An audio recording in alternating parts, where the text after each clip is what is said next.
اور اگر یہ 4 دن موج میلہ کر بھی لے گا تو کیا پیچھے موت نہیں؟ کیا آگے قبر نہیں؟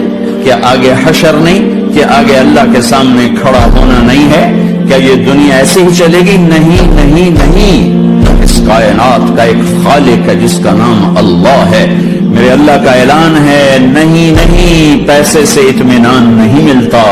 اللہ کو یاد کرو گے تو دلوں میں ٹھنڈک آئے گی، ورنہ ایسے ہی سلگتے رہو گے، سسکتے رہو گے۔ شریعت کا مسئلہ سن لیجئے، اگر کسی نے سچی توبہ کر لی، شریعت کہتی ہے اب اس کو پچھلی زندگی کے گناہ پر کوئی آر نہیں دلا سکتا، تانا نہیں دلا سکتا۔ حدیث پاک میں ہے اگر کوئی بندہ گزری ہوئی زندگی کے گناہ کا کسی کو توبہ کے بعد تانا دے گا، اللہ تعالیٰ اس بندے کو موت نہیں دیں گے جب تک اسی گناہ کی ذلت میں گرفتار نہیں فرما دیں گے۔ رسول کریم صلی اللہ علیہ وآلہ وسلم نے فرمایا کہ جو شخص جمعے کے دن غسل کرے اور اس کے پاس خوشبو ہو تو خوشبو لگائے اور اپنے بہترین کپڑے پہنے، پھر نکل کر مسجد پہنچے اور جتنی ہو سکے رکعتیں پڑھے اور کسی کو تکلیف نہ پہنچائے، پھر خطبہ سننے کے لیے خاموش بیٹھا رہے تو اس کا یہ عمل اگلے جمعے تک صغیرہ گناہوں کا کفارہ بن جاتا ہے۔ اے میرے اللہ، ہم سب کی جائز دعاؤں کو قبول فرما دیجئے۔ یا اللہ، ہم سب کی گناہوں کو معاف فرما دیجئے۔ یا اللہ، اس دنیا میں جتنے بھی لوگ بیمار ہیں، بے حد تکلیف میں ہیں، یا اللہ ان بیمار لوگوں کو شفا عطا فرمائیے۔ نماز میں اگر دل نہیں لگتا تو دل سے نماز پڑھو، دل لگ جائے گا۔ اور اگر نماز میں سکون نہیں آتا تو نماز سکون سے پڑھو، سکون آ جائے گا۔ رسول اللہ صلی اللہ علیہ وسلم نے فرمایا آدمی کے جھوٹا ہونے کے لیے صرف اتنا ہی کافی ہے کہ جو بات سنے اسے بغیر تحقیق کے لوگوں کے سامنے بیان کرنا شروع کر دے۔ جو شخص جمعرات کے دن چاشت کی نماز کے بعد 500 یا 100 یا 50 مرتبہ یا سمیع پڑھے گا، انشاءاللہ اس کی دعائیں قبول ہوں گی، درمیان میں کسی سے بات ہرگز نہ کرے۔ حضرت محمد صلی اللہ علیہ وآلہ وسلم کا فرمان ہے کہ جو شخص سورہ بقرہ کے آخر کی 2 آیتیں رات کو پڑھ لے تو اس کو ہر آفت سے بچانے کے لیے کافی ہوں گی۔ صحیح بخاری۔ صبح فجر پڑھو، سورہ یاسین پڑھو، تلاوت کرو، درود پڑھو، ذکر کرو، اور اپنے اللہ پہ بھروسہ کرتے ہوئے نکل جاؤ اپنے گھروں سے رزق کی تلاش میں۔ نکلنا تمہارا کام ہے، بھر کے بھیجنا اس کا کام ہے۔ حضرت یہ دیکھو نا حضرت، یہ چڑیا آپ غور نہیں کرتے، چڑیا کے پاس فریج ہے، چڑیا کے MCB میں اکاؤنٹ ہے، کوئی چڑیا کے گھر میں پڑولا ہو نہیں ہے۔ جو کھڑے اور بیٹھے اور لیٹے ہر حال میں اللہ کو یاد کرتے اور آسمان اور زمین کی پیدائش میں غور کرتے اور کہتے ہیں کہ اے پروردگار، تو نے اس کائنات کو بے فائدہ نہیں پیدا کیا، تو پاک ہے، تو قیامت کے دن ہمیں دوزخ کے عذاب سے بچائیو۔ عورت ناز سے گوندی گئی ہے اور ناز کی حقدار ہے۔ حضرت عائشہ رضی اللہ تعالی عنہا بھی روٹھا کرتی تھیں کہ سرور کائنات ان کو منائیں، اور آپ صلی اللہ علیہ وآلہ وسلم ان کو منایا کرتے تھے۔ یہ عورت کا حق ہے اور مرد کا فرض ہے، کیونکہ محبت کے قرض ایسے ہی ادا کیے جاتے ہیں۔ آپ علیہ الصلاۃ والسلام نے ارشاد فرمایا، جس شخص نے لا الہ الا اللہ کہہ لیا اور اس کے دل میں جو برابر بھی ایمان ہے تو وہ ایک نہ ایک دن دوزخ سے ضرور نکلے گا، اور دوزخ سے وہ شخص بھی ضرور نکلے گا جس نے کلمہ پڑھا اور اس کے دل میں گیہوں کے دانے کے برابر بھی خیر ہے۔ منافق مرد اور منافق عورتیں ایک دوسرے کے ہم جنس یعنی ایک ہی طرح کے ہیں کہ برا کام کرنے کو کہتے اور نیک کاموں سے منع کرتے اور خرچ کرنے سے ہاتھ بند کیے رہتے ہیں۔ انہوں نے اللہ کو بھلا دیا تو اللہ نے ان کو بھلا دیا، بے شک منافق نافرمان ہیں۔ اللہ نے منافق مردوں اور منافق عورتوں اور کافروں سے آتش جہنم کا وعدہ کیا ہے جس میں وہ ہمیشہ جلتے رہیں گے، وہی ان کو کافی ہے، اور اللہ نے ان پر لعنت کر دی ہے اور ان کے لیے ہمیشہ کا عذاب تیار ہے۔ تم منافق لوگ۔ نبی کریم صلی اللہ علیہ وآلہ وسلم ارشاد فرماتے ہیں کہ صرف 3 جگہوں پر جھوٹ بولنا جائز و حلال ہے۔ نمبر 1 کہ آدمی اپنی بیوی سے بات کرے تاکہ اسے منا لے۔ نمبر 2 جنگ میں جھوٹ بولنا، اور نمبر 3 2 آدمیوں کے درمیان صلح کرانے کے لیے جھوٹ بولنا۔ میں نہیں کہتا کہ زندگی آسان ہوتی ہے، یہ بالکل آسان نہیں ہوتی، اس کو آسان بنانا پڑتا ہے، کچھ دعا کر کے، کچھ معاف کر کے، کچھ صبر کر کے اور کچھ نظر انداز کر کے۔ مومنو، جب تک تم ان چیزوں میں سے جو تمہیں عزیز ہیں اللہ کی راہ میں خرچ نہ کرو گے کبھی نیکی حاصل نہ کر سکو گے، اور جو چیز تم خرچ کرو گے اللہ اس کو جانتا ہے۔ وہ لمحہ کتنا خوبصورت ہوگا جب حضور پاک صلی اللہ علیہ وآلہ وسلم تمہیں تمہارے نام سے پکاریں گے اور تم حیرت سے پوچھو گے کہ یا رسول اللہ آپ میرا نام کیسے جانتے ہیں؟ تو آپ صلی اللہ علیہ وآلہ وسلم فرمائیں گے کہ جب تم درود پاک پڑھا کرتے تھے مجھ پر تو فرشتے مجھ تک تمہارا درود، تمہارا نام لے کر پہنچاتے تھے۔ سبحان اللہ۔ مومنو، جب تم سے کہا جائے کہ مجلس میں کھل کر بیٹھو تو کھل کر بیٹھا کرو، اللہ تم کو کشادگی بخشے گا، اور جب کہا جائے کہ اٹھ کھڑے ہو تو اٹھ کھڑے ہوا کرو۔ جو لوگ تم میں سے ایمان لائے ہیں اور جن کو علم عطا کیا گیا ہے اللہ ان کے درجے بلند کرے گا، اور اللہ تمہارے سب کاموں سے واقف ہے۔ کیا یہ دیکھتے نہیں کہ یہ ہر سال 1 یا 2 بار بلا میں پھنسا دیے جاتے ہیں، پھر بھی توبہ نہیں کرتے اور نہ نصیحت حاصل کرتے ہیں؟ محبت میں عورت سے کوئی جیتتا نہیں ہے اور نفرت میں عورت کو کوئی ہرا نہیں سکتا۔ دوستو، براؤزر کی ہسٹری تو صاف ہو ہی جاتی ہے، یہ جو کندھوں پہ بیٹھے ہیں یہ بھی ہماری ایک ہسٹری بنا رہے ہیں، اس کا کیا ہوگا؟ اور جو شخص کوئی قصور یا گناہ تو خود کرے لیکن اس کا الزام کسی بے گناہ پر ڈال دے تو اس نے بہتان اور کھلے گناہ کا بوجھ اپنے سر پر رکھا۔ جو فجر کی نماز جان بوجھ کے چھوڑتا ہے اس کے چہرے سے اللہ صلحہ کا نور نکال دیتے ہیں۔ جو ظہر کی نماز جان بوجھ کے چھوڑتا ہے اس کے رزق سے برکت ہٹا دی جاتی ہے۔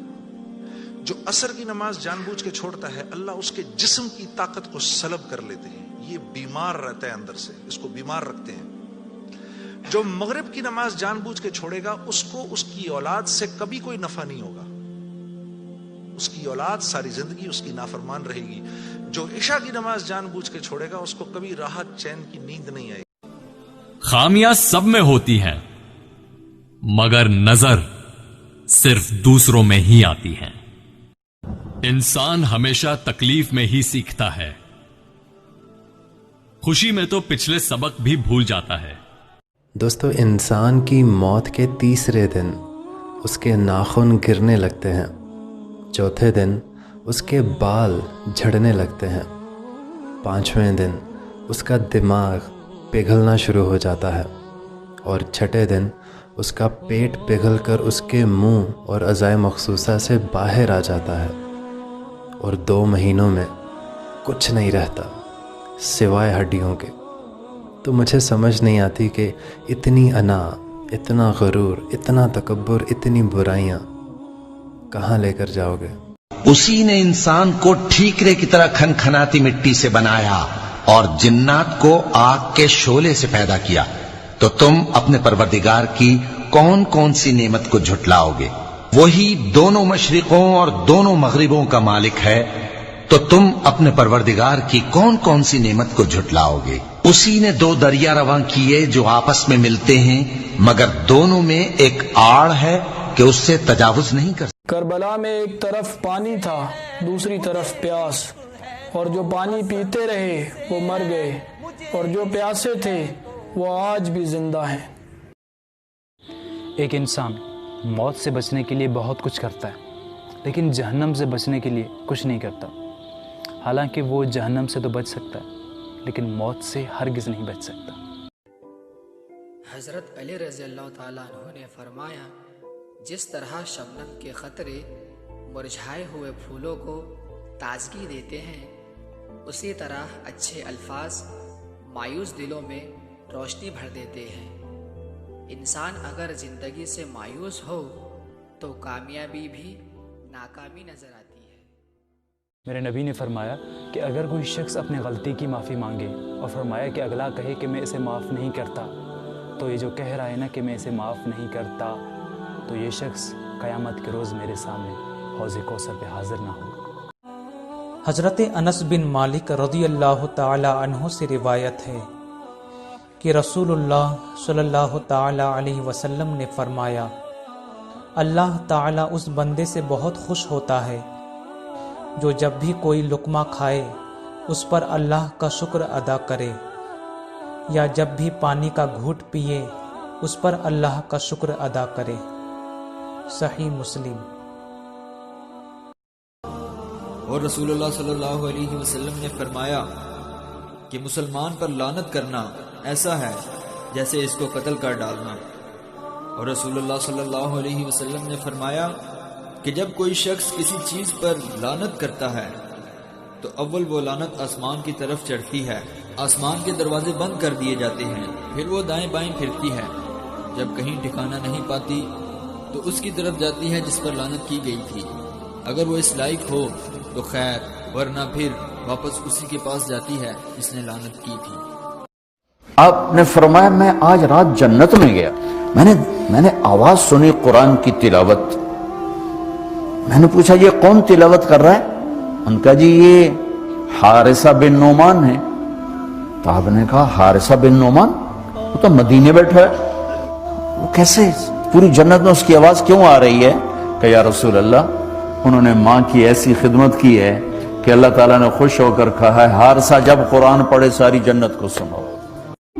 ایک بھوک سی دل میں اٹھتی ہے، ایک درد جگر میں ہوتا ہے، ہم رات کو اٹھو روتے ہیں جب سارا عالم سوتا ہے۔ عشق تو ایسی چیز ہے۔ اقرأ کتابک کفا بنفسک اليوم علیک حسیبا، پڑھ اپنی کتاب تیرے اوپر گواہ ہے۔ کھلی کتاب سامنے آئی، دن کا اجالا، رات کا اندھیرا، ماضی حال مستقبل جوانی بڑھاپا، فقر غنا عرش فرش تخت تختہ، ہر چیز سامنے آ گئی۔ قیامت کا منظر ہوگا، بھائی بھائی کو نہیں پہچانے گا۔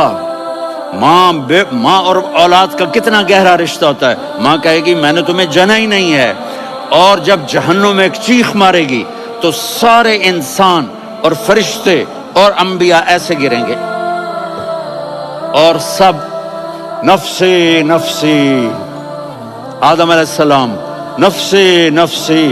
جس نے قرآن کو اتارا، جس نے دھرتی کو بچھایا، جس نے آسمان کو اٹھایا، آسمان کی چھت میرے اللہ کے قبضے میں ہے، زمین کا فرش میرے اللہ کے قبضے میں ہے، ہواؤں کے جھونکے میرے اللہ کے قبضے میں ہے، سردی کا موسم میرے اللہ کا ارادہ ہے، گرمی کی تپش میرے اللہ کا ارادہ ہے، بادلوں سے پانی کا گرنا میرے اللہ کا ارادہ ہے، برف کا گرنا میرے اللہ کی بادشاہی ہے، اور طوفانوں کا آنا، بجلیوں کا چمک۔ میرے نبی نے فرمایا اللہ نے آدم کی ساری اولاد سے عرب کو چنا، عرب کی ساری اولاد سے مضر کو چنا، مضر کی ساری اولاد سے قریش کو چنا، قریش کی ساری اولاد سے ہاشم کو چنا، اور ہاشم کی ساری اولاد سے اللہ نے مجھے چنا۔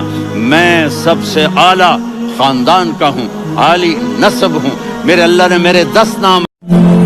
ایک طرف سے ایک آواز آئے گی، ایک آواز آئے گی، امتی امتی،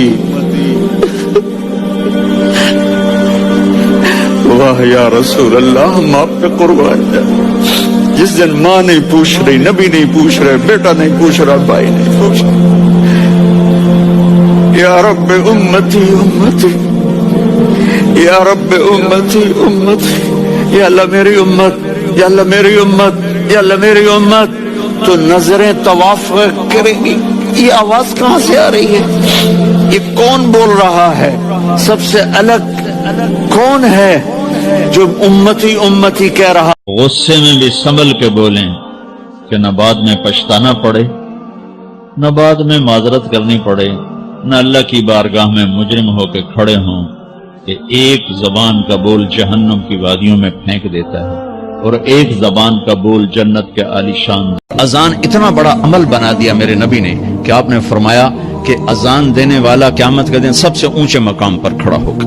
حضرت علی فرمایا کرتے تھے کاش میں اللہ کے نبی سے حسن حسین کے لیے مسجد نبوی کی اذان مانگ لیتا، یہ حضرت علی فرمایا کرتے تھے۔ اور جنگ قادسیہ میں مؤذن زخمی ہو گیا تو اذان دینے کے شوق، وہ لوگ جن کی زندگی میں بھول کر بھی کوئی نیکی نہیں ہوئی، بھول کی، اللہ ان سے کہہ رہا ہے یا عبادی تم بھی میرے ہی ہو، ایسے تمہیں کسی نے دھوکہ دے دیا کہ میں تمہارا نہیں، تم میرے ہی ہو، میں نے تمہیں بنایا۔ حسن پیدا ہوئے، آپ نے کہا علی کیا نام رکھا ہے؟ کہا جی حرب۔ اور علی شاہ سوار تھے، انہوں نے اسی لحاظ سے نام رکھا، میدان کا شاہ سوار، جنگجو۔ آپ کا نہیں، حسن۔ پھر حسین پیدا ہوئے، علی کیا نام رکھا ہے؟ کہا جی حرب۔ کہا نہیں حسین۔ پھر فرمایا جب سے کائنات چل رہی، جب سے آدم کی نسل چلی ہے، یہ دو نام اللہ نے میرے بچوں کے لیے سنبھال کے رکھے تھے۔ راتوں کو اٹھ کے اللہ کے سامنے رونا، ضرورت مندوں کی جا کے مدد کرنا، اللہ کے لیے ذلیل ہو جانا، اللہ کے لیے چھوٹا پڑ جانا۔ اپنے لیے جینا کوئی زندگی نہیں ہے، جینا ہے تو اس کے لیے جیو جس نے جینا دیا ہے، مرنا ہے تو اس کے لیے مرو جس نے مرنے کا اختیار اپنے ہاتھ میں۔ نبی علیہ السلام نے فرمایا جو نماز فجر پڑھے اور نماز فجر پڑھنے کے بعد اللہ کی رضا کے لیے سورہ یاسین کی تلاوت کرے، اس دن کے اس کے سارے کام اللہ کے ذمہ۔ چھوٹی بات ہے حضرت؟ نہیں بھائی، یہ دنیا میرے بھائی بہنوں امتحان کی جگہ ہے۔ ہم اسے جنت بنانا چاہتے ہیں، ہم یہاں اپنی مرضیاں پوری کرنا چاہتے ہیں۔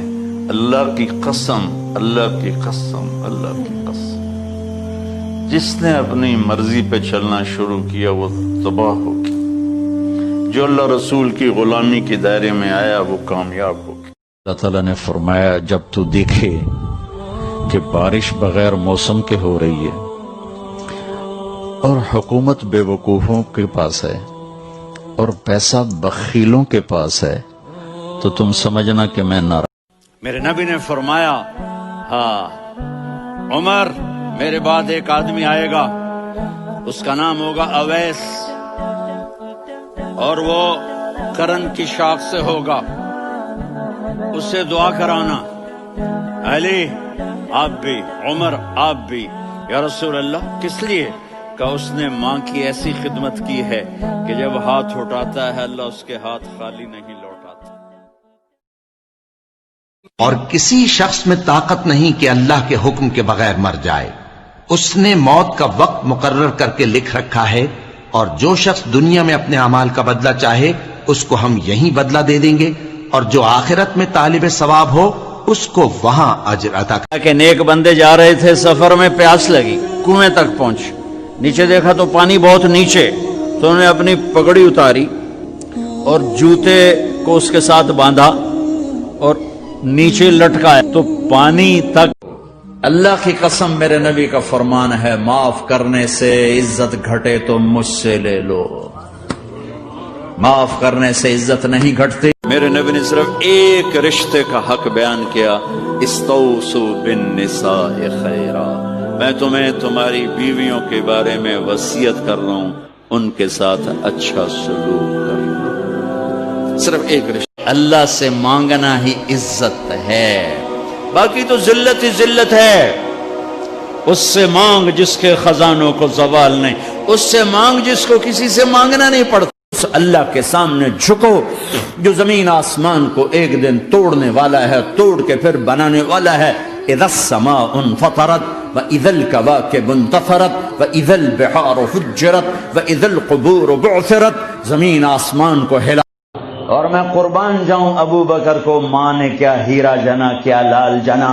میرے نبی نے فرمایا اللہ لوگوں کو دیدار عام کرائے گا، پر قرآن کہتے ہیں فَإِنَّ مَعَ الْعُسْرِ يُسْرًا إِنَّ مَعَ الْعُسْرِ يُسْرًا، بے شک تنگی کے بعد کشادگی ہے، بے شک تکلیف کے بعد راحت ہے۔